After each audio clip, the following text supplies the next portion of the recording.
Hi, and welcome to another episode of the podcast. And in this podcast, I'm delighted to be talking to Neil McDonald. I'd never met Neil, and in fact, he was a suggestion of Thomas Sheridan's. Thanks, Thomas. And we had a conversation that explored all kinds of options and angles.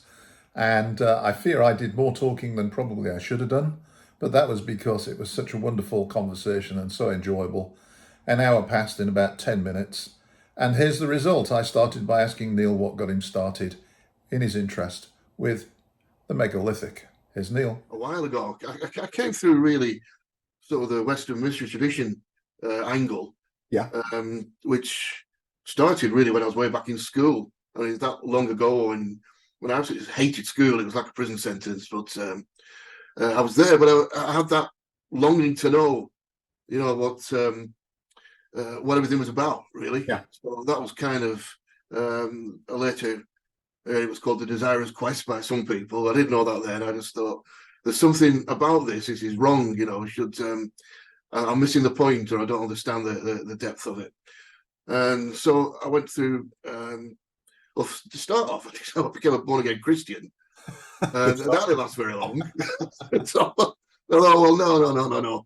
Because you can't answer any questions, can they? It was just no disrespect to anybody who has followed that route, good on you and everything, but not for me. No, there was no answers there at all. But it's the fact you look at it, you take the first thing that's in front of you, don't you? Yeah. And I was kind of in the boys' brigade, so All right. I went that route. But no, not for me.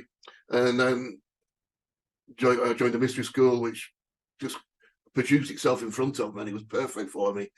And I was there for like 15 years. And that's kind of answered all my questions and put me on the path that I am. It's like going to university, you learn the background and everything, and then you get on with it. Yeah. So why did the tours start? I was doing property development. I was a financial advisor at the time, and it kind of, because the business was going so well, I wasn't required. So I started doing tours. Like groups like New Horizons and that sort of thing. Mm. I was a member of one of those, so I just said, "Well, shall I do a tour to the Lake District, to the ancient sites?" And I did that, and I actually didn't know a lot about it then. So I got a book. I got the Modern Antiquarian, and then I think the first site I went to was Long Meg and her daughters up in the Lake District near Penrith, and I just sat there, and it was like a flood. I thought, "My God, it's like, this is it. I don't know what it is, but it's something to do with me."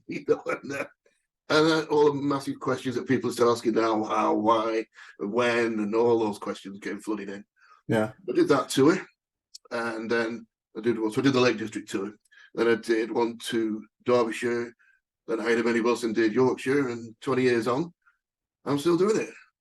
Yeah, it's interesting because I keep thinking about trying to set up some informal tours here myself to try to get people interested. But I never do because I'm not quite sure how to do it. I'm not sure where to start. These days, do you just go on Facebook and say, look, I'll take people to Kratini and Svati Hostin and show them the earth energies and the history of the place? How do you start? Is there a lot over in the Czech Republic? Well, I don't know of it. I don't know of any tours, but I do know on Facebook. Having sites. There's a guy that takes people to sites. I've tried to contact him. We're friends on Facebook. He friended me, but he's never replied. So I've never been able to. Maybe he sees me as potential competition or something. It's possible. Yeah. But I keep thinking that this is something I would kind of like to do because I'm sort of out here more or less alone, following these earth energy lines, discovering all these beautiful places, wonderful places of magnificent energies. And I'm blogging and writing books and stuff, but I'd like to try to find a group of like-minded people over here and try to get other people doing some of this work. Otherwise, I'll be 90 and I still want to finish. Yeah, it goes on forever anyway, isn't it? But what sort of sites are there in the Czech Republic? Well, there's nothing like you get in the UK, and I'm always extremely envious of you and Thomas and people like that can just go to these beautiful circles. Which I as a kid I was raised in Hull, and my dad was one of these curious people, so he was always taking me. And he also worked as a service engineer, traveling all over Yorkshire. So on school holidays, he'd take me to some of these places, or to go look for a Roman road, that kind of thing. Yeah. In the Czech Republic, the only stone circle there's two stone circles that I've come across. One was built in the last 10 years, but it was built on a vortex of major energy lines, which I find pretty interesting, by a gentleman that he felt like this was a special site and had some significance. It was on his farmland, so he built a circle. And you can go there and sit there and experience the energies, and it works, I guess, just like they always did. There's another place out past Brno towards Stary Miesto where there's the King's Table, so called, and unfortunately this is a site that's been damaged by a road, but there's still the remnants of the circle, and it's also built on a earth energy vortex, but it's smaller lines. The lines there are only like 8 meters wide. They're not the big ones that the other sites are, and it's got a massive stone that's off center, and I actually think that the energy center is away from this stone, but this stone is, when you see it, it resembles like a serpent's head to me, and on it are carvings of glyphs and things that have been there for a long, long time. You can barely see them unless you wet the rock or look at. So there are places like that. The vast majority of places, though, have been hijacked by the church and turned into Marian pilgrimage sites. And the major nodes here that I've discovered so far all tend to follow this same pattern. They're on a hill. There'll be a natural spring. There'll be some legend or myth associated with how the spring was discovered and the miraculous healing properties.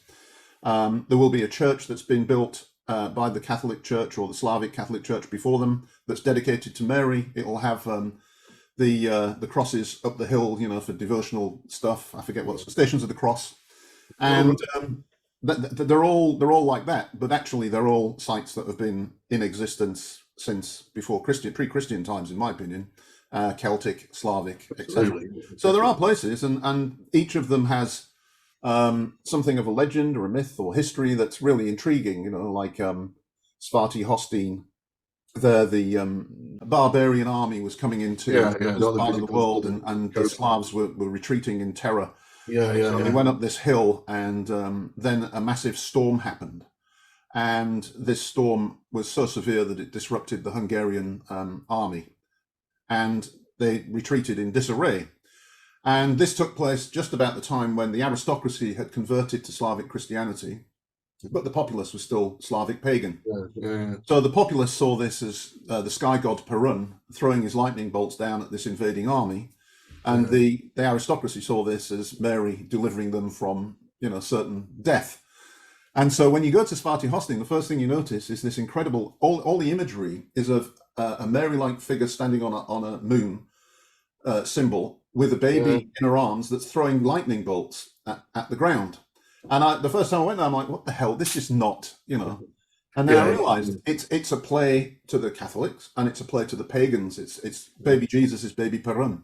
And that's the mother goddess, Merkosh, the Slavic mother goddess standing on the moon, Merkosh. But to Christians, it looks like Mary and the baby Jesus. And this has been fairly common here, that the Catholic, or the before that, the Slavic church, sort of adopted and subsumed the pagan undercurrent. And everywhere you go, you go into a church, a big Marian place of devotion, and you look around, and to me, I can see the pagan symbols there quite clearly, but the Catholics, of course, never see it. It's like strange. It's exactly the same as here, isn't it? I think so, but I haven't lived in. My problem is I haven't lived in Britain since 1992. Right. And all of this interest. I'm like you. I was interested as a kid, and I joined Servants of the Light, but I did that when I was already living in Texas, so I'd already left the UK. So the only time I've ever managed to get to see any of these places in the UK is weekend trips. And that's only been in the last few years. And then I've been the Servants of the Light for a while. Yes, that was severely disrupted by COVID. Well, the Servants of the Light, I was going to ask you which mystery schools you were involved with, actually. I was in BLTA. Okay. Of the 82, yeah. That was the one that was my main one for 15 years. That was. Are you still connected with that, or? No, I kind of got through the training bit, and then once you've done it, it was kind of out into the world, And then I did join the Servants of the Light for a short period of time because I kind of missed the camaraderie of the people and everything. Yes, but it seemed pointless after going through all the other training. So I stopped. Did you know Dolores then and those guys? No, I didn't meet Dolores. It was my who was my connection? It was Elizabeth Fox. Fox, yeah. Ah, Elizabeth Yeah. Fox was my supervisor when I Oh, took. she's mine, yeah, too, yeah. Yeah. What a wonderful lady. She just passed away, unfortunately. Oh, that's a shame. That's a Yeah. shame. I just reached out to her last year because I lost all my diaries. Oh no. Moving computer to computer, you know, I Yeah. wanted them back, and so I wrote to her on the off chance, and she had them, so I got all my Oh, diaries. brilliant. Oh, that was good. Yeah. But she told me she wasn't doing so well, and then about 4 months Oh, what a later, shame. I heard through the grapevine that No, she was a sweetie. You didn't want me to leave, really. I said, no, I just didn't want to do all that anymore. So, yeah, and the builders of the Idiatium. I mean, I have a couple of the books, and that seems like a really well thought through approach as well. Oh, Paul Foster Case was a genius. There's absolutely no way about it. It was the basis of who I am, really.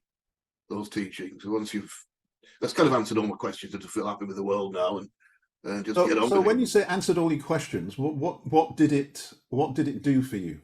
I suppose what it was that empty space, like the vacuum, was filled, and now I mean, the whole thing about the subconscious and everything was massive for me. That still is a big thing. But it's as if, how can I say it? I kind of understand now that there is a massive. What we see here is nothing. It's just like a small speck of something amazingly big, but it's so big and so complicated that you're never going to work it out. And you know, the Kabbalist calls it you come here to limitation. On the female side, you come down that side of the tree until you're being limited. So being here is being limited. And I think I just accept the fact that I'm not going to be able to understand the greater picture. So, and maybe when you're here, you shouldn't really be. I mean, you're limited for a reason to get on to do what you're supposed to do here. So stop fighting through the wall to get back. You know, just do the here thing and learn, and you know, and develop yourself. Really, I suppose I've got a lot of developing to do, but at least I know that that's what you're supposed to do. Yeah, I think you get to a certain level as well. I don't know about you, but there was certain sort of experiences, like download experiences, that seem to be putting you on a level that you've been somehow somewhere before. Does that make any sense? Yeah. And I went through some of those experiences, and then I thought, okay, so I'm back up to whatever I was, and now I've just got to. I'm in the 4th year, so I'm now got to, do that year. So. The Servants of the Light course also introduced me to a personal contact as well, which afterwards I was told that's exactly what the course was designed to do if you followed it through. And so I stuck with the Servants of the Light for a while and supervised other students, but eventually I went on my own as well. But I had that connection already, so right, that to me, and the other part of it was realizing that, to me, what it was realizing that I saw the world through all these other people's lenses. Yeah, absolutely. Yeah. And I needed to get rid of all those lenses. And and obviously you never do, because the deeper you go, the more there are. But so it's constant work. But I eventually realized that, well, it just changed my whole perception of reality, everything. Oh, yeah, that's it. Yeah, it's so difficult to explain it, because it's so I sort of call myself Gnostic, but not in the Gnostic tradition, just Gnostic as in knowledge. So my spiritual experiences and what I understand this thing are things that I've learned myself from whatever's happened to me, the experiment or whatever. So I don't have anybody else's belief. It's like you don't join a church, and because anybody in a particular religion just follows that religion. They haven't found that out for themselves. They've just been told what to believe. Hence faith. Yeah. You've got to have faith. But no, everything my views are ones that I've learned myself. So that's kind of the same thing as you were saying, I think. Yeah. I think so. Yeah, absolutely. And my life. I don't know about you, but my life. Well, in one way, it sort of fell apart, but in another way, it just it found it's a different path, basically. Absolutely, falling apart is what you're supposed to do, isn't it? I think, but it's supposed to. That's how you learn, isn't it? So come back together again. Well, the problem is people around you can get caught up in the crossfire, and that you feel bad about. So obviously, I moved back to Europe and got divorced, and big story, business, and whole life went to hell. I have one of those. I've had one of those, yeah. Well, not the way. I never got married, but everything collapsing around it, sort of thing. But it's good because you find you're supposed to find your own niche, aren't you? Your own direction. Yeah. It, I'm reading right now the book that you and Thomas wrote, Atlantis book. I'm not well through it. I've just started it, but the one of the ways that I got connected to you by Thomas was I was kind of asking him, has anyone, because he particularly talks about the round towers, right, in Ireland. Yeah. And he said something, I can't remember whether it was in a podcast, the film that you guys did, or whether it's in the book, or maybe all three. But he said something about the areas around these round towers tend to be productive or whatever. And Yeah. I just couldn't help it. I said, has anybody ever doused the round towers to see if there's actually earth energies, if they're built on earth energy vortices or something, and that's having this rejuvenation effect on the landscape? Any idea? No, Thomas really is the round tower man. Yeah. You know, that's his baby. But I think people have. He says that the energy is inside the actual tower, and it's the tower that's creating the energy. I don't know if anybody's doused round them to see if they're on any lines or anything. That would be an interesting project to do, really, wouldn't it? Yeah, it would. You know that most of them now are on. There's been Christian sites built around them. Yeah, making them look like they're part of the Christian site, but I don't believe they were. I think they were there previously. So that would interrupt with the dowsing, wouldn't it? Because a lot of the Christian sites sort of. So I'm not really a big dowser. I think you're much more into it than me. I do more like the energies around the circles and things. But do you think that the lines are created by people just walking up and down those paths for thousands of years? You know, this is one of the questions that I don't know the answer to, and it's puzzling because the lines tend to take. They said, I mean, I call it the weird web because it's almost like they're spun by the sisters of fate, and because they, as I follow the lines quite often, I will discover that they take me to places, both in terms of time and space, and within me, that have relevance. Right. Okay. Either past places I've been to, moments in time, or it could be, you know, some personal relevance of a spiritual journey. And that makes me awfully suspicious. You know, how can that be? Yeah. So I've kind of come to this, and I've kind of come to this conclusion that it's almost, if you imagine that this is just a computer program, there has to be a framework. And it seems to me that these lines could be the framework behind reality. Right. In which case, then the towers or the circles are built on deliberately, and that suggests to me that the people knew about these energies. Oh yeah, I definitely think that there was a physics. I'm convinced about that. Yeah. I think we've gone the wrong way. I think there's a physics that was present on the planet that the previous, whoever they were, whether it was us, well, probably us in a previous existence, they knew about. And we've just gone off in the other direction. And maybe I think that's absolutely correct. Yeah. Yeah, following those points, those meridian points, or probably they knew about them. And occasionally, I think that knowledge has resurfaced. So if you think about the Templars and the Templars' sort of reason for being, which apparently they discovered in underground in Jerusalem or something. But the fact is what they were protecting the ways, right? They were protecting the pilgrimage ways. In other words, and they built their churches on major energy vortices caused by these lines.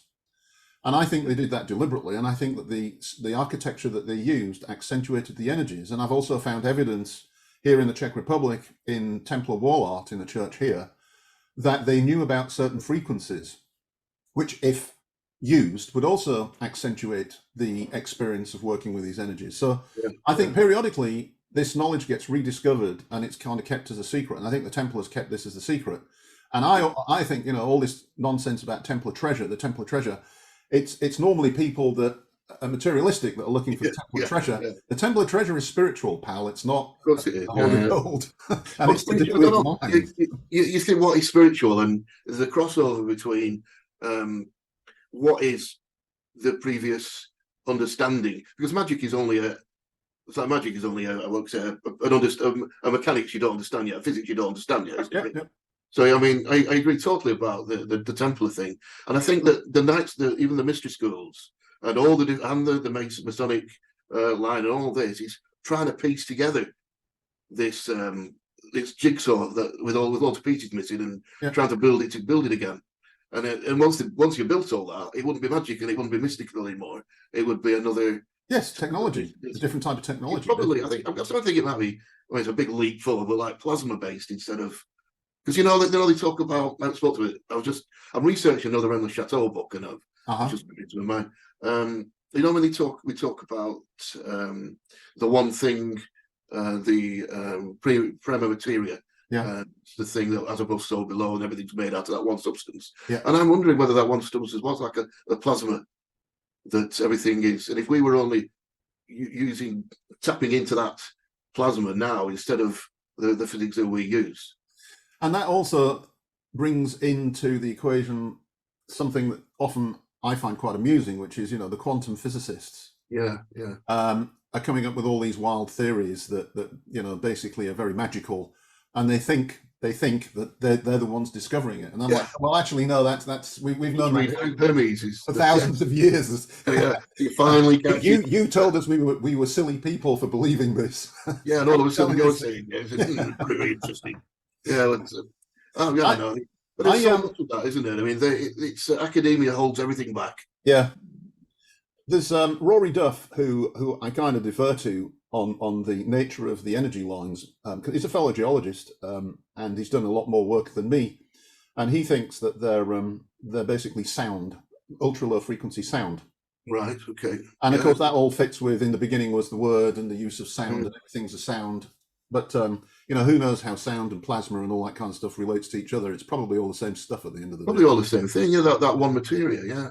But I definitely think the sound thing is something. If we understood that, I was thinking about the Jacob's, not the wall of Jericho, where they just played the horns and the wall came tumbling down. That's telling us, isn't it, that there's a certain. Well, I mean, if you look around the web and start sort of dipping into use of frequencies to cure disease, and there's a whole lot of research there that's that actually suggests that sound is very much the basis of everything. And we know nothing about gravity, and I'm sure that we could just cancel out gravity. When people say, "How do you move the stones?" Yeah, with the right, it must be a lot easier to move if you had the right. Well, who was that guy was it Florida that built the place single-handedly? Yeah, Coral Castle. Yeah, and wasn't he sort of seen by a couple of kids moving a stone with some kind of an ice cream cone or something? Yeah, absolutely unbelievable. Yeah, and that of course is it's the cone is the shape of the vortex, right? So it definitely suggests working with sound. Whether the story is true is another matter, but certainly that was kind of a miraculous build. I was going to ask you, because I just can't get to them, but in terms of the sites that you go and visit, which ones for you sort of cause you the most, shall we say, thought in terms of what they were used for, why they're there, that kind of thing? Which ones are the most challenging and need to be looked at?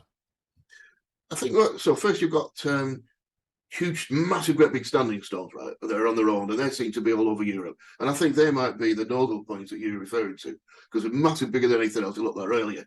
Like Rudston Monolith, maybe. Sorry? Like the Rudston Monolith? Exactly that, yeah. That's very close to where I was raised, so my dad used to take me there all the time. And because he had an electric meter, he would play with it up and down the stone, and he said that there was spiral electromagnetic energy around it. I think that's brilliant.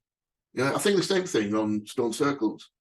I think because they say that there's a male and a female end, or there are positive and a negative end, like a battery. Mm-hmm.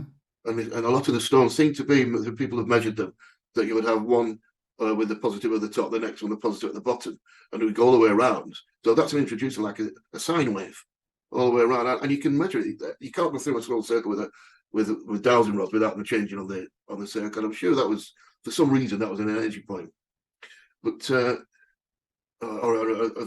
energy went round the circle, because it's definitely, you can definitely feel it when you're walking on the actual periphery of the circle. But the thing that sort of walking around the sites in England and Ireland, Scotland, and our bunch of islands here, so many years, is that I got the idea of, well, first of all, I was thinking, why are there stone circles here and nowhere else? There's dolmens everywhere, all around the world, and we have dolmens here, but we seem to have stone circles and nobody else does. And then you end up finding out that a lot of the stone circles have little processional ways to dolmens, or either always two sides joined together. And I wondered about this for such a long time. And it seemed, do you know about the Thornborough henges? They were kind of up your way. They were in Yorkshire, but there's some huge devil's arrows, huge standing stones, usually 5 of the massive ones. Then there was a processional way for about 2 miles through different henges to the Thornborough henges. Now these are huge. you could easily get 2,000 people in each henge. Hmm. So he said, why in the Neolithic, whenever that was, would you need a gathering place for 6,000 people in northern England? Yeah. They say, well, these people, I thought, well, these people are coming from, they must be coming from all over Europe. And of course, that's why I made the big leap, hence the Atlantis book. Yeah. Because I tied it up to thinking, well, maybe these people from Atlantis, I know this is a big leap, but yeah, but yeah, why? Your land sinks, yeah, and you want to come back and have a way of remembering it. Yeah, I much prefer that one to it was aliens that did it. No, everything's aliens because you can't think of anything else. I want to be aliens. I mean, it was the thing that the process I went through was thinking when I was a kid. You were being brought up, and we had a thing called the Rose Queen every year. One of the girls from from where we were, this area, from Preston, and she would be made Rose Queen in the church and all the ceremony, and then we'd all jump on the back of the lorries, flat-based lorries, drive round in a procession to the village hall where we would have a party at night. And I thought, well, hang on a minute, maybe that is just a flashback of what was going on 5,000, 10,000 years ago. Yeah, and obviously, as you and Thomas talk about in that video, it fits with all of the sort of gods and legends and myths of knowledge bringers, magic bringers, and people emerging from the ocean, and so on and so forth. So you definitely start thinking that there was a civilization that was advanced in a different way to ours that was applicable to the time. Yeah. And some catastrophe happened, and the survivors migrated and brought knowledge with them. And the other thing is that the whole Dogger area off the east coast, that sank as well. So I'd love to know, what archaeological marvels are hidden under the depths of the North Sea, for example. They have seen things, haven't they, from from flying above? Because at the moment we've only got a small part of the picture, actually, because a lot of I'm sure there's loads. Yeah, a lot of it's under the ocean and under the channel as well, the English Channel. Yeah.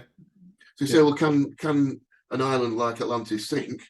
Well, obviously it can, because those are sunken. So, I mean, it's called subsidence, and well, you're a geologist, sorry. Yeah, and the reason why subsidence can occur sometimes is failed rift development. There's some pull apart dynamics, and so it starts to try to create a rift. It doesn't, and the pressure moves elsewhere, but it causes subsidence, and that's why the North Sea is an oil and gas bearing region, is because it's a failed rift, and subsidence occurred very rapidly.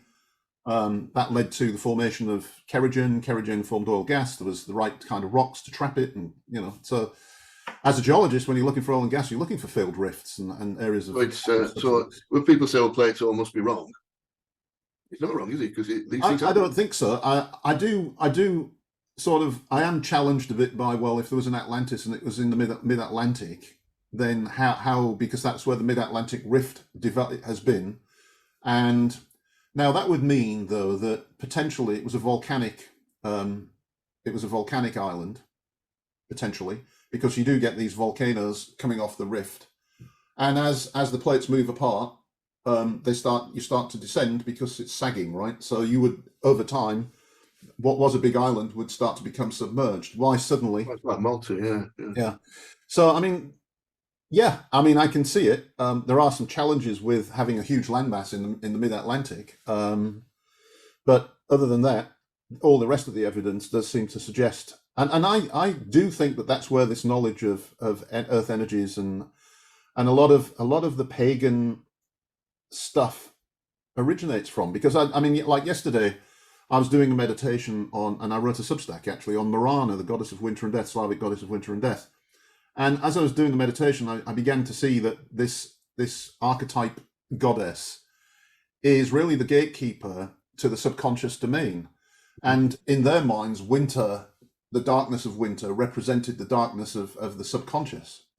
And so the whole idea of the monomyth is suddenly there, because what Marana is she's the gateway to the subconscious. In at winter and out at spring, and hopefully when you re-emerge, you bring with you some treasure of knowledge that you've discovered, from within. So, like when your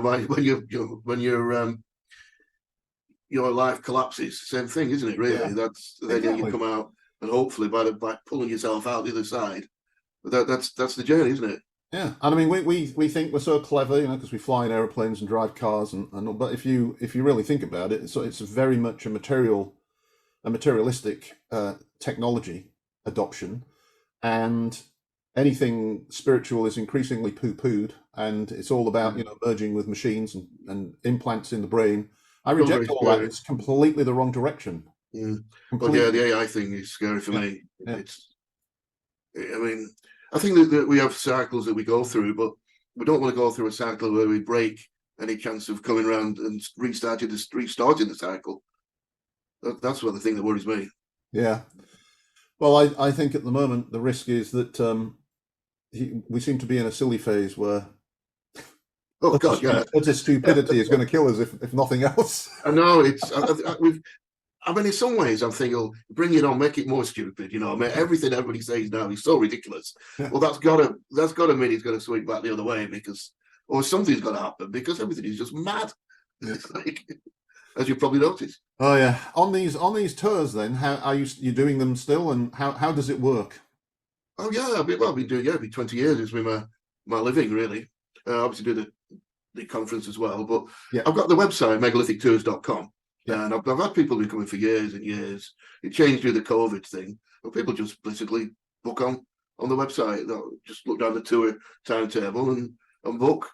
And it's like all inclusive, or It's usually, apart from the Cathar tour in South France, it's bed and breakfast. So I basically pick them up in the minibus unless it's Europe, and off we go. From the north of England. We also pick up on the route. Well, like if it's Carak, northern France, we'll pick up in Portsmouth with a ferry, and we just drive around in the minibus and stay at a hotel. I sort everything out, so once they've jumped on the minibus, everything's sorted until But evening meals aren't included, but we all tend to go out in the evening and explore, and have dinner and talk about. So you do Carak and you do. Wow. Oh yeah, well we start. The highest is it's Orkney now. We used to go to Shetland, so we start all the way up from Shetland. Lake District, Yorkshire, Anglesey, Wales, all the Cornwall, Brittany, Carak, Ireland, and then the European ones are Malta, Sardinia, the Cathar country, which is South France, and Menorca. Those are the usual ones. So it keeps me going all year. We have a new year one. We're going to Brittany to an area around Brittany that's not Carak. So it keeps me going. So tell me about Carak, because I did when I was a young kid, I did a French exchange, probably about 14, 15, and they took me to Brittany and took me to Carak, and I just have this recollection of being absolutely in awe of these lines, megaliths. But I've never been back. I'd love to go back now, obviously, and see what I can find in terms of energies. But what's going on with Carak? Because that would have been obviously connected to Britain at one point, so I think it was part of our landmass. But it's kind of when I first went, which is many years ago now, I'd kind of got an idea of what was going on, and I went to Carak, and it was just like, oh no, oh wow, what's going on here? And they are literally, I mean, that whole massive area must have been full of megaliths, of alignments. There are certain areas that the main areas that the tourists go to, but there are other areas around that you can visit as well. Yeah, and you're looking at the maps in the forest, and there are chambered tombs all over the place, and there's standing stones just all over the forest. So those alignments must have gone everywhere. So why are they? And they are massive. They're huge, and they start at quite narrow, the alignments, and small stones, and they branch out. So they'll branch out like that, and as they branch out, the stones get bigger and bigger and bigger.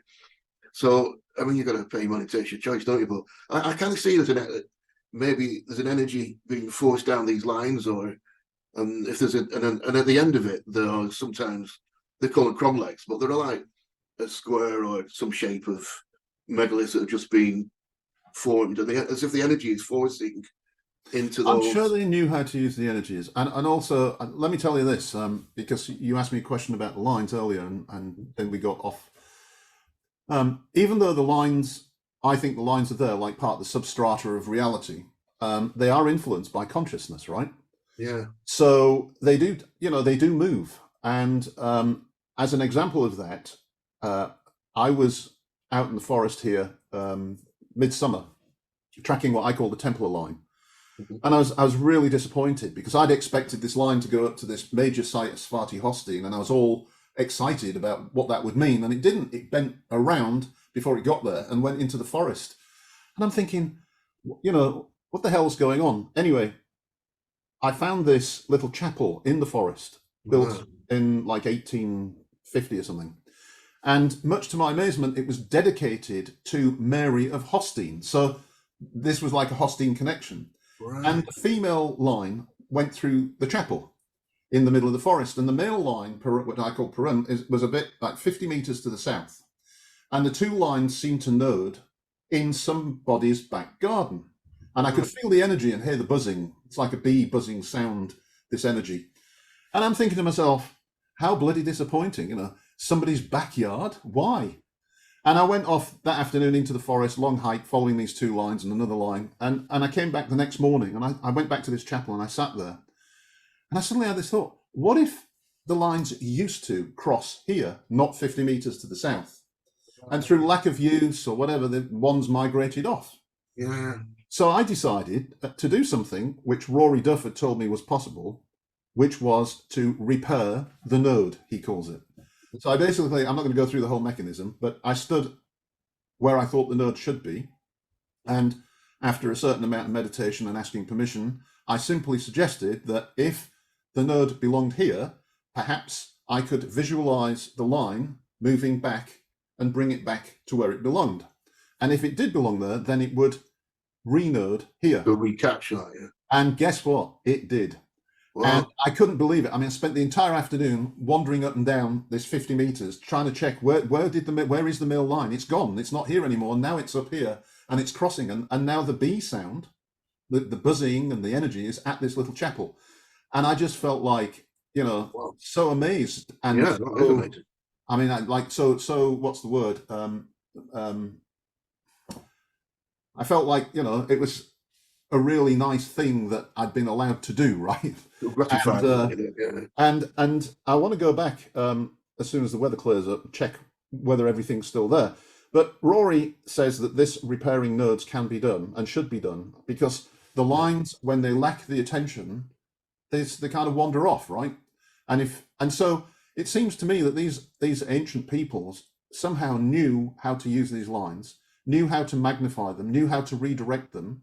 And this was like a bit of both, isn't technology. It? And so they use these stones and whatever and sites. They put them where there was energy vortices, but they also manipulated the lines, I think, to accentuate those areas and accentuate. So it'd be like a huge battery complex of energies, earth energies. Absolutely. And can you get in that chapel? I couldn't at the time. I probably could if I go there at the right time. Yeah, it's just a very small, very small chapel in the forest, and I was just amazed to find this chapel in the forest. I mean, what the hell is it doing here? And obviously not there for that reason. Yeah, that was part of the thing. Is well, I don't understand if there's a chapel in the forest that nobody really goes to. Maybe the node was here and they built it on the node, feeling the energies, and now the node has wandered off. No well or anything. No. There was no well in that one, but quite often you find that there is a spring. Yeah, around the side of the chapel. In this instance, I didn't find a spring, but I'm going to go back. At the moment, it's freezing and snow, and I haven't been dowsing for 3 weeks. In fact, I'm getting withdrawal symptoms. I need to be out, but I can't get out there. That really is. Walking along for 3 minutes like this, your hands would freeze off. So when you follow the line, the rods literally. I only use one rod these days. I used to use two, but now I don't need to use two. In fact, sometimes I don't need to use rods at all. I just feel it. But I just use one rod, and I do I map intersections. I intersect the line and figure out which direction, and then sometimes I just get in the line and I have I follow it. And these big lines are not straight at all. I mean, they're all the time weaving and wandering. I mean, they might be going in a certain direction, azimuth, but they're weaving and wandering, and then they'll cross each other. And where they cross, usually there's a vortex. But in some instances, one pair of lines will cross another pair of lines, and there doesn't seem to be a vortex. It seems to be just a cross. And other times there seems to be a vortex. And this is something I haven't quite puzzled out yet, why that would be. Why sometimes it creates a vortex and other times it doesn't seem to. or maybe there was something there that there was a vortex already or something. Yeah, but yeah, I mean, I'd love to, if come on one of your tours and bring me rods and start trying to see how, great. because I think the key is in those sites. The key is understanding how the energies. Hamish Wilson, of course, was working on some of them and coming up with these tremendous designs of energy vortices within. I don't know if you're familiar with Hamish Wilson's work. I know Hamish Miller. I remember Miller, sorry, yeah, Hamish Wilson. Yeah, Jesus, that's Hamish Wilson is somebody I used to work with. Hamish Miller. Yeah, I do know. Yeah, it's getting on. Yeah. But it's getting on a bit. I remember watching him do the Son and the Serpent video, and he had the one, and it would just flick around. It just followed that direction. Yeah. Amazing. He had it out the car window, and he just went. Whoop. Yeah. No, I do the same. I mean, I shouldn't. I keep telling people I shouldn't say this, but I have a Suzuki Jimny, so I'm driving through the forest tracks. One hand on the rod, one hand on the steering wheel. Oh, there we go. Yeah, stop here and check. That's fantastic, isn't it? That no, it's amazing. And I think Hamish has died, hasn't he? Now, unfortunately, he's left us. Yeah. But the Son and the Serpent is, and it's it's groundbreaking work. And therein is like the evidence that these lines are really, really important in terms of human consciousness and evolution of civilization, and we've literally just ignored them, and even worse, not only have we ignored them, but we've actually built concrete jungles over the top of them. Total disrespect. So much. Yeah, we really have. Yeah, I mean, because the Son and Serpent, the male line goes right through Glastonbury, doesn't it? I think they both do actually. They cross over, don't they? Yeah, absolutely. And there's a tremendous pattern of how the lines are going round and. Right through the wall of the Abbey, Glastonbury Abbey. Yeah. Very fascinating. Yeah. So that things are built there. If the memory is there, isn't it? I mean, that Abbey is built on something which is far older than Christianity and far older than anything we can experience now. I suppose the stone circles and all our ancient sites are the same. I think they go back so far longer than. I think so too, and I mean that's another part of archaeology that's frustrating is that, and I know people say, "Oh, what bullshit," and I'm like, well, okay, I'm sorry, but I've got a PhD, I published research papers, I've been in that environment, and I know how it works. It doesn't work how you think it does. It's not altruistic. It's all about money and reputation. Yeah. And as one of my professors used to tell me, scientific theories remain the same until somebody dies. Yeah. It dies on it moves on the death of the last professor. Yeah, and then everybody's free to say, "Oh no, that's not it. It's like this instead." And it works. It's more about ego and money. It's not. Yeah. And unfortunately, that means that people will defend their position by, cancelling isn't new. Oh no, well, you just don't let anybody. You don't let anybody come with anything new, do you? If you've done your PhD and you've written your book about it and you've got your position in the university or whatever museum. You can't say, well, actually, I was wrong. No, but you should be able to. You should be able to say that because and then you can move on. But they don't, do they? You just shut down it. I mean, if you just look at the periods like the Neolithic, I mean, there is no evidence really to say that we suddenly stopped farming one day 5,000 years ago, and it just comes from the church, and that's about it. Well, I think the other thing is that they tend, and you can see this happening now with all the woke reinterpretation, right? They try to reflect their mindset on these ancient people. And those ancient people's mindset was as alien to us as an alien's mindset, I'm sure, because they lived in a completely different world, which, you've got to believe that to them, the world was alive. Everything had some intelligent spirit and you had to be careful. They were building within the world, weren't they? Everything was you go in that direction and there's a gap in the hills, and that was important, as important as the castle as the stone circles near it, and it was all everything was part of what I mean. When Thomas said that a stone circle isn't just the site, people walk up to it, so you've got to turn around and look what's round as well, because that was as much. Like have you been to Castle Rig Stone Circle up in the Lake District? It's beautiful stone circle, but it's in like an amphitheatre of mountains. And I don't think those mountains are as important as a stone circle. It's all from what you were saying. Like they worked with it. They were part of it. And I think the other funny thing about stone circles in my recent experience, and Stuart France who you may not know, but he's really good at this, is when you sit and you look at those stones from different angles and you allow yourself to get into a sort of meditational state of mind, the imagery in the stones, the faces, the figures that you can see from different angles. And okay, so some of that's a product of weathering over thousands of years, and probably they didn't look like that in the beginning. But have you ever just looked at some of those stones and seen the faces and the animals and the imagery that suddenly emerges from those stones, and you wonder to yourself, why is that? Why does there seem to be imagery packed into these weathered stones as well? Absolutely, yeah. And I do know Stuart. He lives just up the road. You know Stuart? Yeah, he lives about half a mile away. Oh, cool. Ah, yeah. He's been on quite a few tours. really? Yeah. But what do they call it now when there's a stone circle and then the shape of the stone corresponds to a mountain? And people say, no, it doesn't. But if you stand in the middle of a stone circle, it has hills around it. Yeah. The top of the stone, you can say, well, that's the hill on the corner there.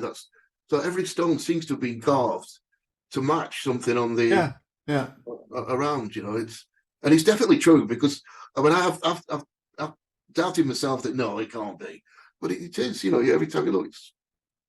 Well, Stuart and Sue Vincent took me on this weekend trip around some places that they'd previously visited, and we sat, I can't remember where it was now, but we sat in this place, and Stuart sat with me, and he says, look, just look at the stone and tell me what you see. And I'm like, okay, yeah, there's a face on one side and a face on the other side, and there's like a dragon's head, and you start seeing all these, I don't know what's going on, because normally if you look at some rock, like a rock face, it's unusual to start seeing all kinds of shapes and figures and things emerging from it. But these stones, sometimes they almost seem like they're alive. They're shifting and morphing right there in front of you. Maybe it's just me, but Stuart, I definitely see things like that. If you walk along, do things like around the moors, like Dartmoor and that sort of thing, just the shapes of the stones on the side, as if I don't know if it's the mind creating a face, that, because I know the mind does that because he wants to create, but it does happen. I don't know which way it is, but it definitely does happen. And then like I say, it's so difficult to put your mind in the mind of the ancients and how important that was to them. I'm convinced that this was part of it, that they would see everything as alive, everything as part of the one thing, if you want, everything alive, and everything had meaning. And so I think that the seeing of faces in rocks or images in rock faces and things like this would have had meaning to them, and it would certainly have evoked an atmosphere and an atmosphere, emotional energy that they could work with, which is nothing but magic. So when you start thinking that way, then you're getting a little step nearer to what was actually going on. Yeah. Because no matter what you do, what you actually think and work, you never really think, I've kind of got it, because you can't make that leap straight into the mind of people whose mindset was from birth was totally different to ours. So, even taking your shoes off makes a big difference, doesn't it? It's like we're isolated with rubbish souls, aren't we, from the planet? And if you take your shoes off and walk around the field, you start the process of getting more meshed in with it all. Yeah, I need to do some dowsing without footwear. That's a great idea. In the summer, not now. No. Going outside's enough at the moment. Yeah. Gee, it's going to rain this afternoon, unfortunately, but it's like 3 inches. Is it worse in you don't call it Czechoslovakia now? That's going on. It's the Czech Republic. Czechia. Is it colder there generally? It's usually colder here than UK. It's probably about -10 somewhere around there. But we've had like 3 weeks of snow. We've had -15 overnight, that kind of thing. So it's been pretty. But it's warming up for a couple of weeks. Which unfortunately probably means Christmas will not be white, which is sad. Over in the east, in Hull actually, because I had 2 friends from Durham a couple of days ago, and they showed me their house, and it was just 3 foot deep in snow. Wow. And we've had none over here. The stuff that we'd never see, apparently. I every morning when I walk the dog, I'm giggling. Okay, so this is the stuff that 10 years ago they said kids would never see nor enjoy again. No, so here it is. We're all supposed to be 20 feet underwater now, aren't we? Yeah. So we're drowning, yeah. Or boiling. We're boiling. Well, it's boiling now, isn't it? Yeah. Yeah, global boiling. Yeah, right. Come on. Do you have dolmens over there then? There must be dolmens. There are a few, but as I understand it, they're mostly in Bohemia, which is the area around Prague, not in Moravia. In Moravia, there's, as I say, there's only that King's Table. The problem with the Czech Republic is, unlike the UK and Ireland, where there's a good deal of documented history, the Slavs didn't write anything down, so there's no written history. So it's been like, you know, finding an Anglo-Saxon book, or, you know, something that there is no Slavic equivalent. So, and then you had the communist era, and the communists didn't give a toss about history or anything. So they just, you know, burned everything and got rid of wipe history out, don't they? Yeah. And so sometimes it's really frustrating because, for example, there's a major node on the Templar Line outside of Telch, which is a nice little touristy town here in Moravia, and there's a 17th century church built on it. But when you but it's a hill again, right? And so I go there, and there's a natural spring and a well, and there's these rocks, and these rocks do not look natural. They don't, but they're kind of half hidden by the landscaping and everything. Whether the rocks are placed there in the last 50 years as part of landscaping or what, I can't tell. And I have done all kinds of research, even in Czech, and I cannot find anything historical about That's a shame, isn't it? Yeah. And it's so frustrating because, to me, that hill has all the signs that it was used in pre-Christian times, right? But if nobody's interested in particularly in that sort of thing, then they won't have reported it to things like megalithic portal or anything. You see, the other part of it is I'm because I'm not Czech, and my Czech isn't, you know, so great. I'm kind of cut off as well because That's a shame. You know, trying to get into the more obscure places where you'd find that information, museums and things like that, I don't have the connections or the means. I really need. For a while, I had a lady called Eva helping me, and I really need like a Czech partner that's got. What about like the university archaeology department? So, well, in Stare Město, there is a Slavic era church, the foundations and all the graves and everything all dug up and presented, and they built the museum over it. And I went there with the buddy to have a look, and I took my dowsing rod in, and just like every Slavic church, it has a small energy line running down the aisle and one crossing. And so I'm like, oh, look, you see. And the museum creator said to my pal, what the hell is he doing? And he says, well, he's looking for the energy lines, and he's found the energy lines. And the curator was you know, kind of interested. And I said, all of the churches, all of the ruins of churches, and the one that still stands, they all have the energy lines running in this arrangement. So, you know, I'm kind of wondering. And he said, oh, you should write a paper, an archaeological paper. And I thought to myself, right, how am I going to do that? I'm dowsing energy lights. Yeah, they're going to, what's all that about? Yeah. Yeah. I know. I tried to keep at the beginning very much orthodox, but you can't carry on forever. You're just going to forget it. You know? All right, there's Atlantis and all that, because you just got to go for it, haven't you? Well, I have nothing to lose really, so because I don't work. Apart from I think a lot of it is also intuition and you know that, like you said, you do these courses in magic, and a whole new world opens up. Yeah. As well as whole new avenues of discovering stuff. Yeah. And quite honestly, I mean, I wrote a book called The Mystical Hexagram, and developed a course in magic on it. And all of that stuff comes from meditation. It's all received from right? So, and I when I was first writing the book, I said to myself, I've got to find some evidence. I've got to find some references. I've got to find. And after a while, I thought to myself, no, I don't. It's just received information, and it's just say, and it stands or falls. Yeah, as it is, and I don't need to justify. It's gnosis, right? That's what it is. It's gnosis. The hexagram. That's interesting. Yeah. Anyway, we've been chatting for about an hour or so. It's gone like 10 minutes. Doesn't feel like it, really, does it? And I'm not sure you got a fair crack at the whip, to be honest. Well, I'll do it again. Yeah, we do it. So, Neil, for people listening in, how can they find out more about you and your tours and the stuff you do? Well, my hub is my website, megalithictours.com. On there, just click on the tour timetable, and all the information's there. You can book from there. I do the conference as well, the Mysterious Earth Conference every year. This is the 16th year next year. I've got some brilliant speakers. So that's in the north of England in St Anne's on Sea. So that's all on the website. My YouTube's on the website, which is crying out for subscribers, because I don't know, it's just difficult to to get people to subscribe. But that's it, really. Megalithic2s.com. Cool. Good stuff. Thank you very much. I enjoyed it, and we'll do it again. Yeah. Yeah, cheers. Thank you.